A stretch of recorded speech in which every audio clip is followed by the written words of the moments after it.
एक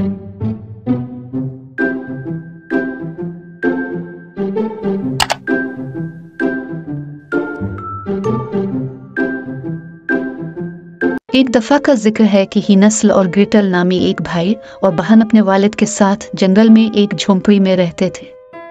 उनके वालिद एक गरीब लकड़हारे थे।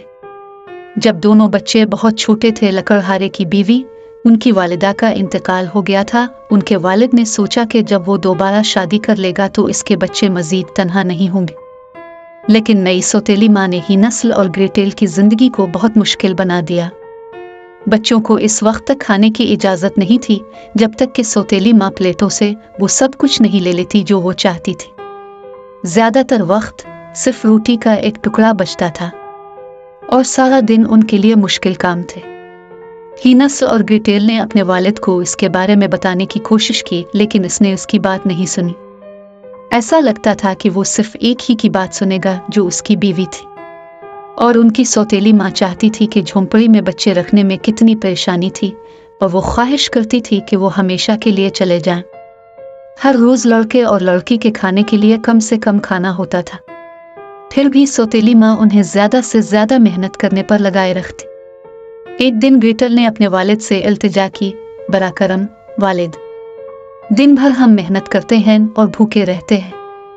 सौतेली माँ ने इसके मुंह पर थप्पड़ मारा। तुम नाशुक्र क्यों हो? उसने चीख कर कहा, तुम घर से बाहर सुआगे।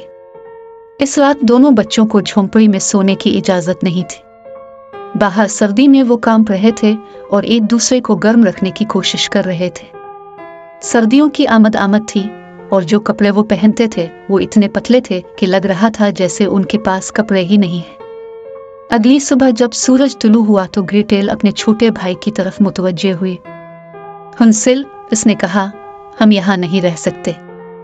हमें अब आज जंगल में फरार होना चाहिए। यकीनी तौर पर हमें अपने घर में खाने से कहीं ज्यादा खाने को मिलेगा। आपको लगता है? हीनस्ल ने कहा, लेकिन अगर हम खो गए तो क्या होगा? हम नहीं करेंगे, ग्रेटेल ने कहा। मैं रोटी लूंगा। हम अपने पीछे रोटी के टुकड़े छोड़ेंगे। अगर हमें आना पड़े तो हम घर वापस टुकड़ों की पैरवी कर सकते हैं। और यूं वो दोनों जंगल में चले गए और अपनी मुश्किल जिंदगी को पीछे छोड़ गए। वो जंगल में गहराई में चले गए। ग्रेटेल एक टुकड़ा गिराने में मोहतात थी और फिर थोड़ी देर बाद दूसरा। लेकिन अफसोस, उन्होंने खाने के लिए किसी भी चीज को ना देखा। एक सेब का दरख्त, नाशपाती का दरख्त, जमीन पर कुछ गिरीदार मेवे, यहाँ तक के सूखे हुए बेर। खाने को कुछ नहीं था। वो भूखे और भूखे हो गए। आखिरकार बेचारे हीनस्ल और ग्रेटेल को मालूम हुआ कि उन्हें अपनी झोंपड़ी में वापस आना चाहिए, वरना वो जरूर भूखे मर जाएंगे। उन्हें सिर्फ रोटी के टुकड़ों को तलाश करने की जरूरत होगी और ये उन्हें घर ले जाएंगे।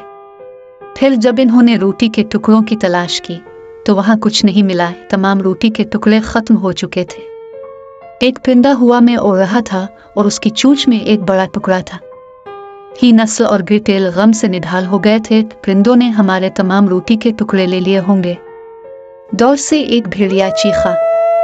सूरज गुरूब हो रहा था। हीनस्ल और ग्रेटेल खोए हुए और भूखे थे। अब वो भी डर गए थे। ग्रेटेल, हीनस्ल ने खौफ से सरगोशी की, हम क्या करेंगे? वो नहीं जानती थी कि क्या कहे। वो सिर्फ अपने छोटे भाई को गिले लगा सकती थी। हर लम्हा अंधेरा गहरा और गहरा होता जा रहा था।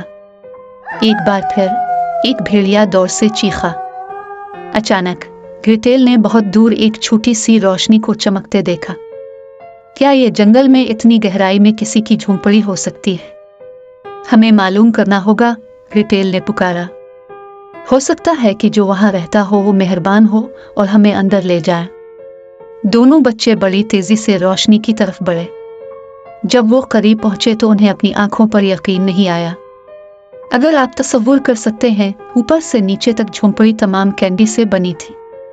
इसकी जिंजरब्रेड की छत से तमाम दीवारों पर फ्रस्टिंग के साथ और कीनडियों के साथ फ्रोस्टिंग में टूट गया। देखने के लिए क्या ही अच्छा नजारा है, ग्रेटेल, हीनस्ल ने पुकारा।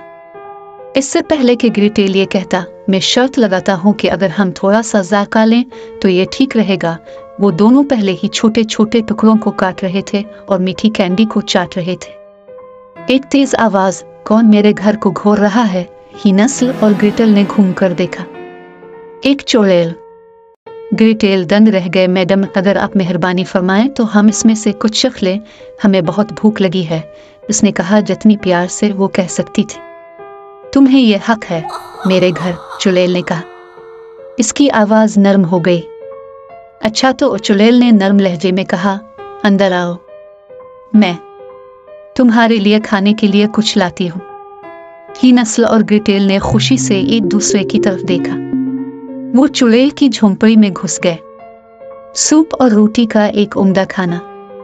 जब उन्होंने रोटी की आखिरी परत चाट ली और झोंपड़ी के अर्द गिर्द नजर दौड़ाई तो भाई बहन ने जो कुछ देखा इससे उनके दिल ठंडे हो गए, क्योंकि कोनों में हड्डियों के ढेर पड़े थे। उन्होंने बच्चे बहुत थके हुए थे, इसलिए वो सो गए।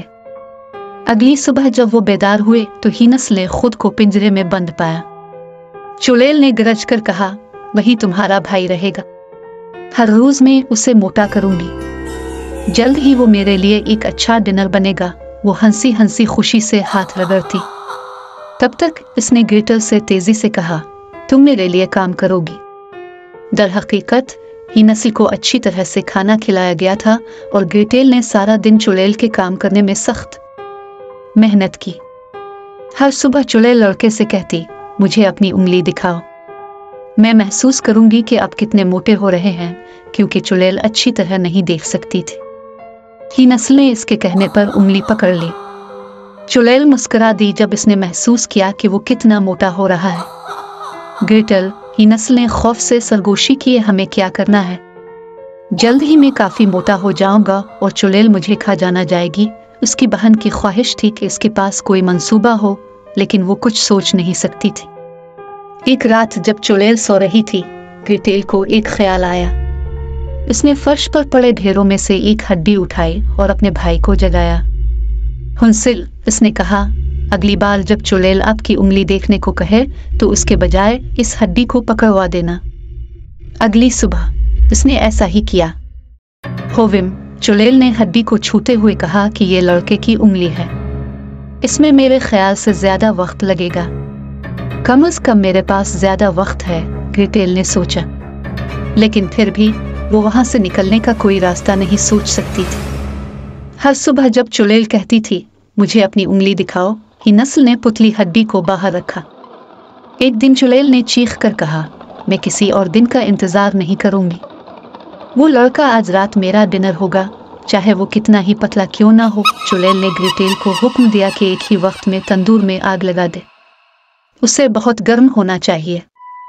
ग्रेटेल ने जितनी आहिस्तगी से वो कर सकती थी काम किया।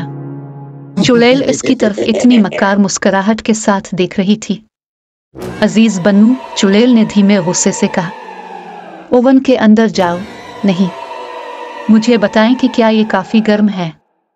ग्रेटेल का दिल जोर से धड़कने लगा। अगर उसने ऐसा किया तो चुड़ैल उसे अंदर धकेल सकती है और वो इन दोनों को खा जाएगी। इसने नीचे देखा। मुझे यकीन नहीं है कि कैसे बतम।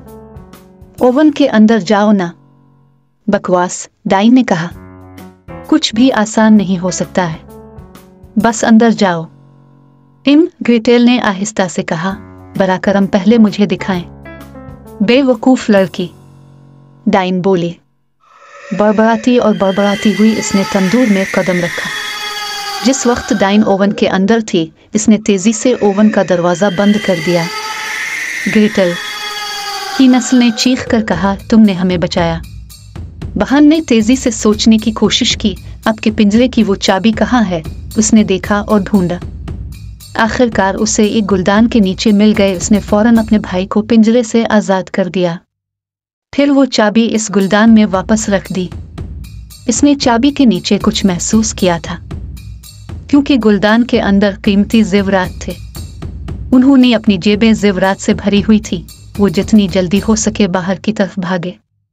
दिन की रोशनी में उन्होंने जल्द ही एक छोटा सा रास्ता तलाश किया और उस पर चल पड़े। ये एक वसी रास्ते की तरफ ले गया और वो रास्ता एक सड़क की तरफ ले गया। वो सड़क के किनारे इंतजार कर रहे थे कि कोई सवार होगा। जब एक घर सवार करीब आया तो हिनस्ल और ग्रेटेल ने अपने हाथ हिलाए। जब घर सवार रुका तो बच्चों ने छोटे जेवरात में से एक तोहफा पेश किया और घर सवार खुशी से उन्हें सवारी पर घर ले गया। जब भाई और बहन ने अपने घर का दरवाजा खोला तो उनके वालिद उन्हें देखकर खुशी से झूम उठे। जब से वो गायब हो गए थे वो परेशान था और रात दिन उनको ढूंढता था। उन्हें मालूम हुआ कि उनके जाने के फौरन बाद उनकी सौतेली माँ का इंतकाल हो गया। आने वाले कई सालों तक हिनस्ल और ग्रेटेल अपने वालिद के साथ जंगल में झोंपड़ी में बहुत खुशी से रहते रहे।